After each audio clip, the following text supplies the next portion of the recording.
of adventure. I'm Adele, reading Black Bartlemys Treasure by Jeffery Farnol.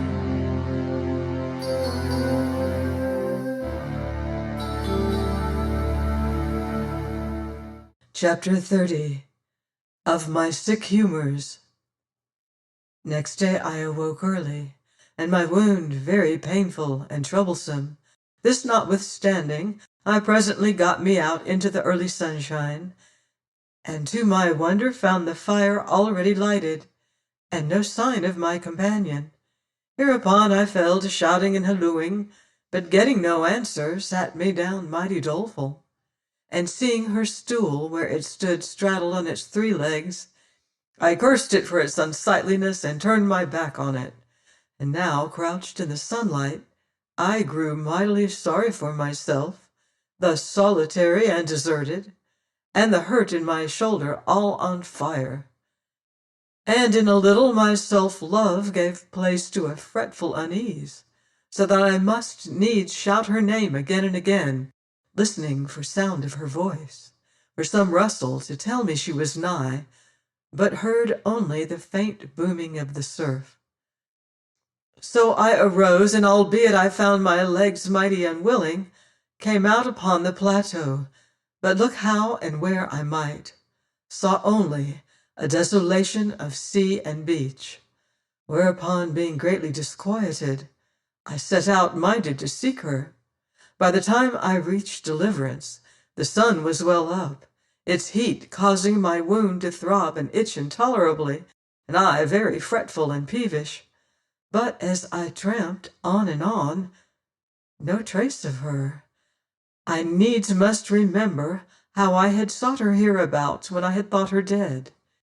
Whereupon a great and unreasoning panic seized me, and I began to run. And then all at once I spied her.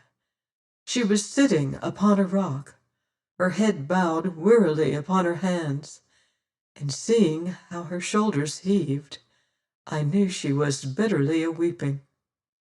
Therefore I stopped, and glancing from her desolate figure round about upon her desolate surroundings, knew this grim solitude for the reason of her tears.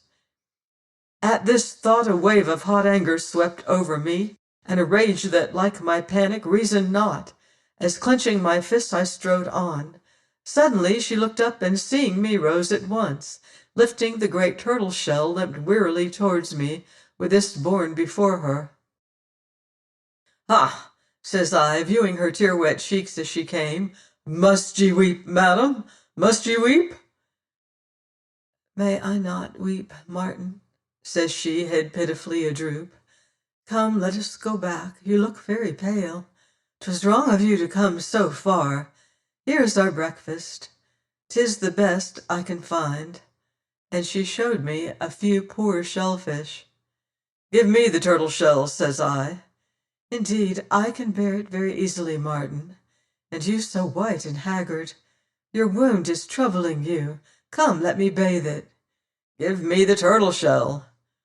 "No, Martin, be wise and let us—" "Will you gainsay me? Do you defy me?" "Oh, Martin, no, but you are so weak." "Weak? Am I so?" And stooping, I caught her up in my arms, upsetting the turtle shell, and spilling the result of her labors. So with her crushed to me, I turned and set off along the beach, and she, lying thus helpless, must needs to fall weeping again, and I in my selfish and blind folly to plaguing the sweet soul therewith, as "England is far away, my Lady Joan. Here be no courtly swains, no perfumed mincing lovers, to sigh and bow and languish for you. Here is solitude, lady. Desolation hath you fast, and is not like to let you go. Here mayhap shall you live and die. An ill place this, and like nature, strong and cruel. An ill place, and an ill rogue for company. You named me rogue once, and rogue forsooth you find me. England is far away, but God is farther." Thus I babbled, scowling down on her, as I bore her on until my breath came in great gasps, until the sweat poured from me, until I sank to my knees and striving to rise, found I might not, and glaring wildly up, saw we were come neath Bartlemys' cursed pimento tree. Then she, loosing herself from my fainting arms, bent down to push the matted hair from my eyes, to support my failing strength in tender arms, and to lower my heavy head to her knee. "Foolish child," she murmured, "poor, foolish child. England is very far, I know, but this I know also, Martin. God is all about us, and here in our loneliness within these great solitudes doth walk beside us." "Yet you weep," says I. I did, Martin. "Because of the loneliness?" "No, Martin." "Your lost friends?" "No, Martin." "Then wherefore?" "Oh, trouble not for things so small. A woman's tears come easily, they say." "Not yours, Joan, yet you wept." "Your wound bleeds afresh. Lie you there and stir not, till I bring water to bathe it." And away she hastes, and I, burning in a fever of doubt and questioning, must needs lie there and watch her bring the turtle shell to fill it at the little rill that bubbled in that rocky cleft, as I have described before. While this was a-doing, I stared up at the pimento tree, and bethinking me of black Bartlemy and the poor Spanish lady, and of my hateful dream, I felt sudden great shame, for here had I crushed my lady in arms as cruel well nigh as his. This put me to such remorse that I might not lie still, and strove to rise up, yet got no further than my knees. And 'twas thus she found me. And now when I would have sued her forgiveness for my roughness, she soothed me with gentle words, though what she spake I knew not, and gave me to drink, and so fell to cherishing my hurt, until my strength coming back somewhat, I got to my feet and suffered her to bring me where she would, speaking no word, since in my fevered brain I was asking myself this question: why must she weep? Now whether the Indian's knife was poisoned or no, I cannot say, but for 2 days I lay direly sick and scarce able to crawl, conscious only of the soothing tones of her voice and touch of her hands. But upon the 3rd day, opening my eyes, I found myself greatly better, though marvelous weak, and as I stirred she was beside me on her knees. "Drink this, Martin," says she, and obeying found it was excellent broth, and when I had drunk all, I closed my eyes mighty content, and so lay a while. "My Lady Joan," says I at last, "wherefore did you weep?" "Oh, Martin," she sighed, "'twas because that morning I had sought so long, and found so little to give you, and you so sick." Here was silence a while. "But whence come the broth?" quoth I at last. "I caught a young goat, Martin, in a noose of hide set among the rocks, and then I had to kill it. Oh, Martin." "You caught and killed a goat?" "Yes, Martin, you had to be fed, but oh, the poor thing." "Surely," said I at last, "oh, surely, never had man so brave a comrade as I. How may I ever show you all my gratitude?" "By going to sleep, Martin. Your wound is well nigh healed. Sleep is all you need."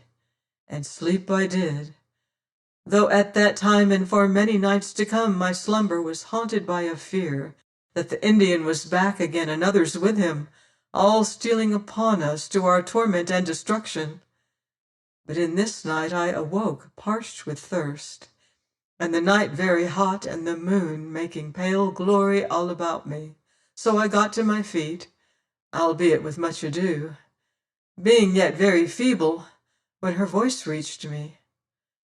"What is it, Martin? Are you thirsty?" Beyond enduring, says I. Bide you still, she commanded, and next moment she flits soft-footed into the moonlight with one of our larger shells to bring me water from the rill nearby, but seeing me on my feet, looks on me glad-eyed, then shakes reproving head. Lie you down, says she mighty serious, lie you down. Nay, I'll go myself, but she was past me and out of the cave, or ever I might stay her.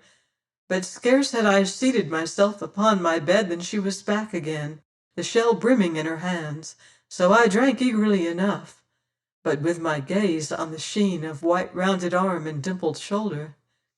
Having emptied the shell, I stooped to set it by, and when I looked again, she had vanished into her own small cave.